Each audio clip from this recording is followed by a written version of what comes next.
On the news this morning, Anambra Governor Obiano flags of business incubation training with a target to boost economic opportunities for youths in the state. State House of Assembly confirms Dr. Okpala Commissioner nominee for Health. JAMB releases more results after insufficient evidence of malpractice. Rwanda to reopen border with Uganda for 12 days, closed since the end of February. Good morning and welcome to the news at 7. My name is Chidim Oranwa. As an offshoot of the One Youth, One Skill initiative aimed at positively engaging the youths in the state, the Anambra state government has flagged off a week-long business incubation training for 200 practicing and aspiring entrepreneurs in the state. Declaring the program open, Governor Willie Obiano urged youths in the state to embrace employment opportunities offered by the state government and the private sector. Government House correspondent Ejika Abana reports that the training is ongoing at Integral Development Council IDK Center. Oka, his report. We are not stressed that state government is holding talks with the World Bank to support the training program. According to Governor Obiano, youths are easily susceptible to crime and vices in the society, as the program is the best platform to engage them meaningfully. While citing opportunities that abound in agriculture, human and infrastructural development, especially for the youth, Governor Obiano said that economic activities are booming in the state. The governor commended the young lady identified by ABS that paints as a job, saying that he will contract her to paint a whole building as a way of encouraging her, calling on youths to sharpen their skills. All those infrastructure projects we are doing, they are over 100 plus 1,000 people are working there. And depending on the length of the bridge, it takes a while to finish. So those guys are fully engaged for that period. So I encourage you to learn as much as you can here. You will not get the certificate if you do not come early and finish at the right time. If you think that this is a jamboree, you're just working at the old time, display your hairstyle, you're wasting your time. So you better be careful and learn what is there for you and be a better citizen. The outgoing Commissioner for Youth Entrepreneurship and Creative Economy, Mr. Bonaventure Enamali, appreciated the governor for his efforts in building the capacity of youths in the state, saying that over 4,000 Anambra youths have benefited from the One Youth, One Skill initiative, which has the ripple effect of affecting over 10,000 people depending on them, asking the governor not to relent. Your Excellency, I urge you to continue to support, despite the lean budget we have, to continue to support the One Youth, One Skill initiative. That the benefit of that has shown brighter future for the entirety of Anambra State.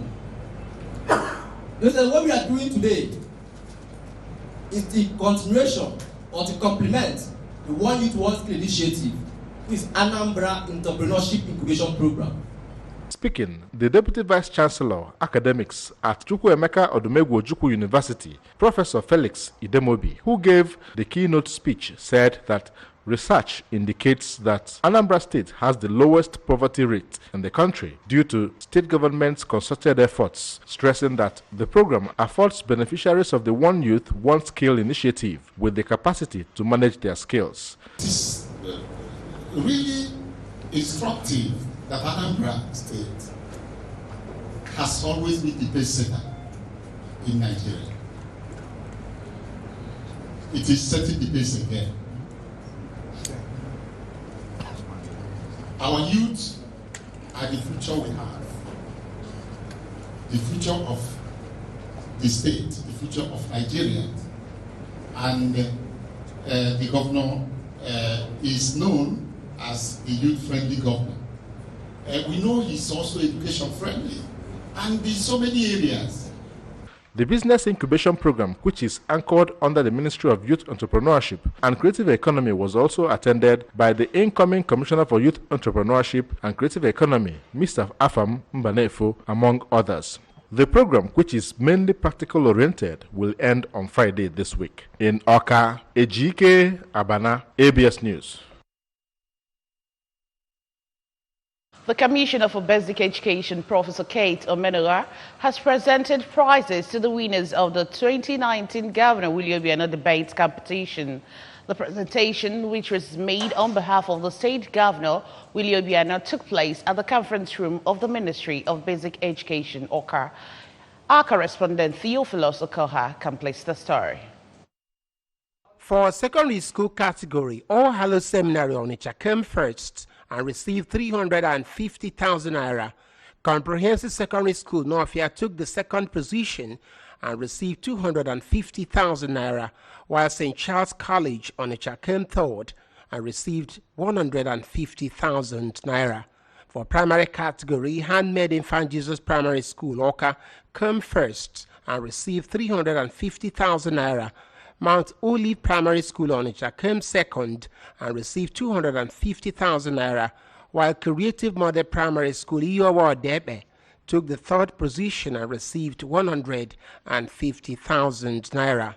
Speaking while congratulating the winners, Professor Meno has said Governor Obiano is so passionate about educational innovation, of which schools debate is one of the ways to improve on the speaking ability of all school children. Anybody who came to that event will know that you people were awesome. You are very good, but you can always do better. Because our target really is to win the World School Debate Championship. Speaking in an interview, the Anambra State Debate Coordinator, Mrs. Amaka Anekwe, expressed delight on the performance of the students and is optimistic that they will do better to win the World Debate Competition. It's a dream come true because all the while from the preparation all through, we started from the local government level to groom the students. We continued like that after the local government level to zonal level and then to state level and then to finals. So it wasn't an easy task anyway, but to God be the glory, we were able to accomplish it. Also speaking, the president Bring It on Africa, the non-governmental organization that champions the competition, Mr. Chibo Nweke, thanked all those who contributed in making the debate competition a huge success. The vice principal of St. Charles College, Onitsha, Mr. Austin Nwafo, thanked Governor Willie Obiano for his education-friendly disposition and promised that the school will do better in future competitions. Later, Master Nwafo Emmanuel, on behalf of others, thanked Governor Willie Obiano for honoring them and promised to comply with his vision on education in the state. From the depth of our hearts, we wish to sincerely say a very big thank you to the Commissioner and her team of the Education Board for actualizing our dream. The prize presentation ceremony was attended by the Permanent Secretary of the Ministry of Basic Education, Mr. Nwabeze Nwanko, Director of Education, Dr. Ray Ofo, and representatives of the winning schools. Presentation of the prizes to the winners formed the high point of the event. Theophilus Okoha reporting for ABS News. Still on the news this morning, the State House of Assembly has confirmed the appointment of Dr. Ogechukwu Okpala as Commissioner nominee for Health. The House confirmed his appointment in yesterday's plenary. House of Assembly correspondent Chukwemeka Modeling was there and now reports. The House also confirmed the appointment of Mr. Douglas Okafor as the Managing Director and Superintendent General nominee, Operation Clean and Healthy Anambra Ocha Brigade. The House confirmed their appointment following a report presented to that effect by the Chairman, House Committee on Screening, Sir Harford Oseke. He informed the House that after thorough screening of the nominees, his committee found them suitably qualified to occupy the positions of Commissioner for Health and Managing Director and Superintendent General, Operation Clean and Healthy Anambra, respectively. Thereafter, the Speaker of the House, Mrs. Rita Marago, read out their confirmation, while members of the House supported it through voice vote. we recommend that Engineer Felix Douglas Okafor, having been screened and found worthy, the committee therefore has no doubt than recommending him to be confirmed as the General Superintendent General of Operation Clean and Healthy Environment, Brigade. The committee also wishes to express our gratitude for the opportunity given to her to serve and urge the Honorable House to adopt and approve the recommendation. Those in support that this nominee be confirmed, say aye. Aye. Those against, say nay. The ayes have it. From the State House of Assembly, it's been Chukwuemeka Modelem. National Midwifery Council of Nigeria is to visit Amici Diocesan School of Nursing for final accreditation on November this year. The council will also pay a pre-accreditation visit to the School of Midwifery of the diocese. The Bishop of the diocese, Right Reverend Ephraim Ikako, disclosed this while delivering his presidential charge to the second session of the Fourth Synod of the Diocese at the Cathedral Church of St. Andrew, Amici, Nnewi South. Njideka Okoye was there and now reports.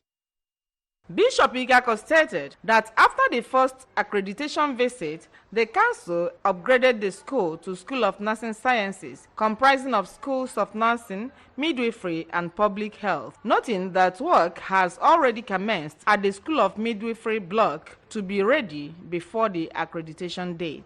He listed some of the programs and the events of the diocese and their impacts, thanking God for both human and infrastructural development and growth of the church for the past 10 years in the diocese. Bishop Ikako advised the newly elected State House of Assembly members to be more focused when inaugurated, applauding the governor for his good works in the state and urged him to look into the resurfacing of hoodlums at Opiweka to ensure that the money used by state government in sanitizing the area will not be a waste. Now we have officially started the School of Nursing and it's running smoothly. The next stage is School of Midwifery, so that before this set graduates, the structure will be ready. So by the grace of God, we have started that structure and it's very massive. The Archbishop of Ecclesiastical Province of Owerri and Bishop of Idato Diocese, Most Reverend Caleb Madoma, and that of Enugu, Most Reverend Emmanuel Chukwuma, commended Bishop Ikako for his exploits in the diocese, saying that the theme of the synod is apt for church growth. While the Bishop, Diocese of Niger West, Right Reverend Johnson Ekwe, noted that Bishop Ikako is a treasure and blessing to the body of Christ. Strengthen you in this great work in Jesus' name. And also congratulate you for what is going on in the diocese. Being honest, being bold, to make sure situations are calm and people realize the truth. So we are happy to be here. When we dedicated all this, I was here. And we are very much at the point with you.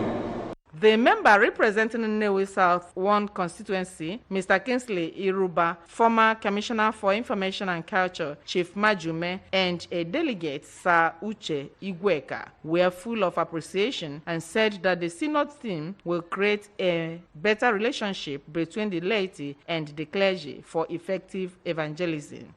Over 20 archbishops, bishops, and clergymen, government functionaries, among others, from across the country, including bishops from Lantan, Bukru, and Koyi dioceses of northern parts of the country, while appreciating Bishop Ikako by the clergy and their wives, Holy Child Convent and Master's Vessel Seminary of Sumeni, among others, formed the highlights of the event. From the Cathedral Church of St. Andrew, Amici, Njideka Okoye, ABS News.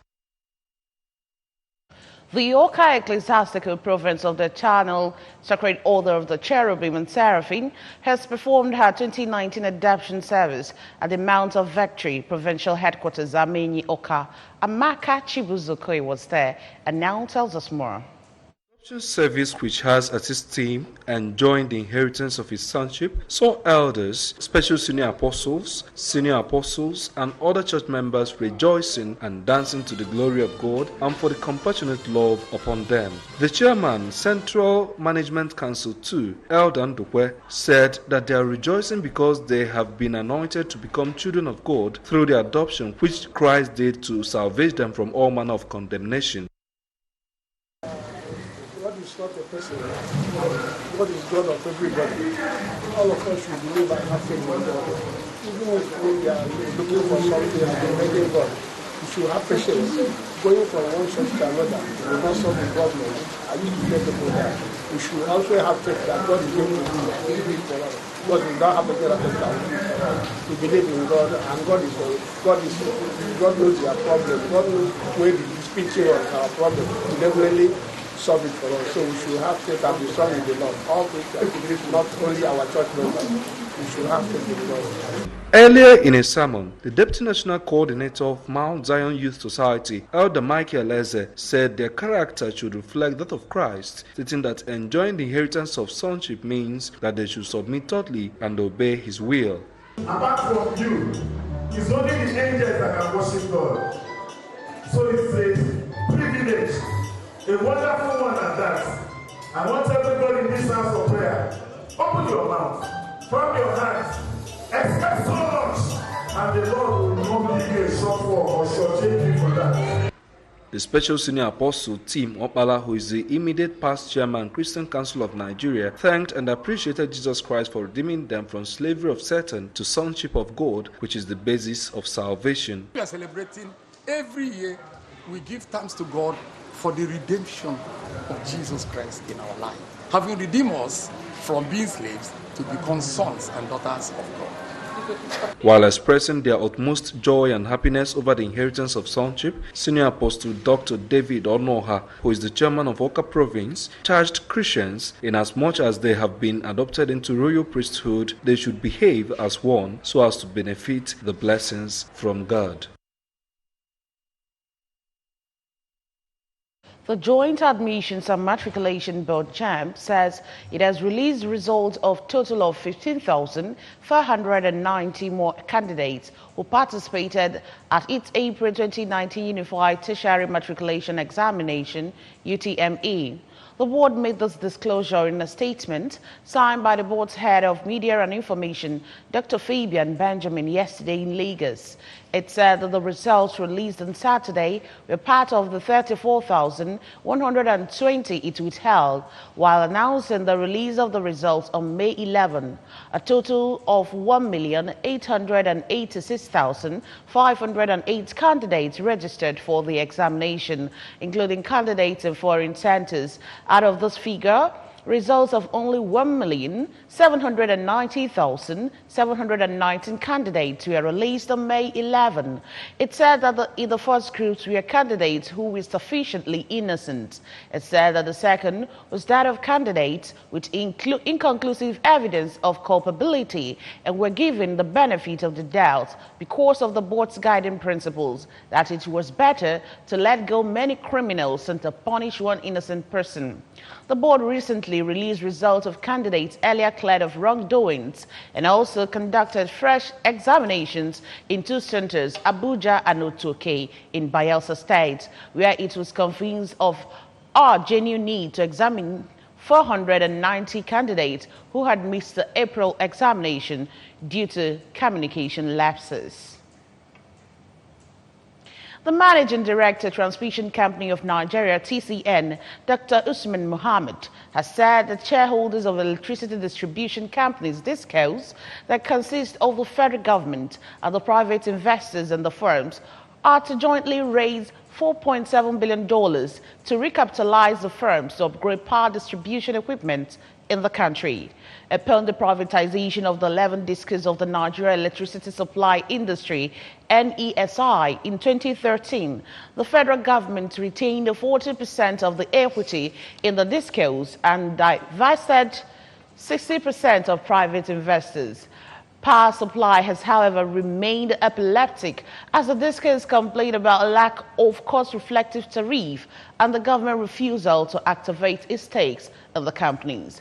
Although it was revealed that the federal government is ready to inject $1.7 billion into the discos, while the private investors are expected to pay up the balance that is proportional to their 60% equity in the companies. From the plan, which stated that the discos have 8 million customers, each of the discos is expected to raise 500 million, and the Nigerian Electricity Regulatory Commission (NERC), according to the plan, is expected to make a declaration that all the procurement processes for the equipment shall be competitive.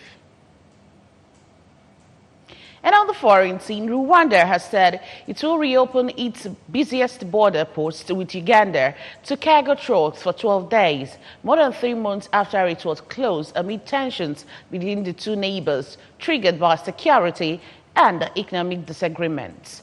In a statement, Rwanda's revenue body said it was pleased to inform the public that heavy trucks are allowed to provisionally cross Gatuna border for 12 days, starting from yesterday. At the end of February, Rwanda started blocking Ugandan cargo trucks from entering at the crossing, which Rwandans call Gatuna and Ugandans call Katuna. Authorities in Kigali also stopped Rwanda nationals from traveling to Uganda. Rwanda officials said they would decide after 2 weeks whether to reopen the border permanently. Rwandans were still banned from traveling to Uganda, Minister of State for Foreign Affairs Oliver revealed. The government of President Paul Kagame has accused Kampala of harassing Rwandan nationals who traveled to Uganda and giving succor to rebel groups, including the Rwanda National Congress, RNC, and the FDLR, who want to oust Kagame. And now sports. Ex-international Edema Fuludu has said that the exclusion of Super Eagles striker Kelechi Iheanacho from the 23-man list by coach Kenneth Rowe didn't come as a surprise to him. Fuludu, a member of the victorious 1994 AFCON squad, made the assertion in an interview with newsmen in Lagos. The Leicester City forward Iheanacho has been dropped by Super Eagles coach Kenneth Rowe ahead of Nigeria's campaign at the 2019 Nations Cup in Egypt.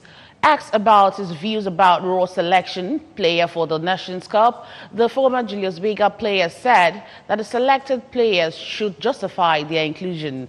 At the just concluded Premier League season, Iheanacho struggled for form and was left on the bench for missed games for his club. He got a chance to face Manchester City in week 37 of the Premier League season and saw a good chance to score against Pep Guardiola's men, which could have ended his title hope. The rest of the squad will travel for the tournament, which kicks off June 21 in Egypt. And that's just about it on the news. But before we go, a quick reminder that you can follow news and programs on ABS from any part of the world by liking our Facebook page at ABS Radio Television. Subscribe to our YouTube at youtube.com/ABS Radio TV Online. Follow us on Twitter at ABS Radio TV and on Instagram at ABS Radio TV. You can also log on to our website at www.absradiotv.com. The main points of the news again. Governor Obiano has flagged off business incubation training with the target to boost economic opportunities for youths in the state. State House of Assembly confirmed Dr. Obala Commissioner nominee for Health. JAMB has released more results after insufficient evidence of malpractice. And on the foreign scene, Rwanda is to reopen border with Uganda for 12 days, closed since the end of February. And that's the size of our package this morning. Many thanks for watching. My name is Chidima Orangwa. Still stay tuned as Good Morning Anambra continues.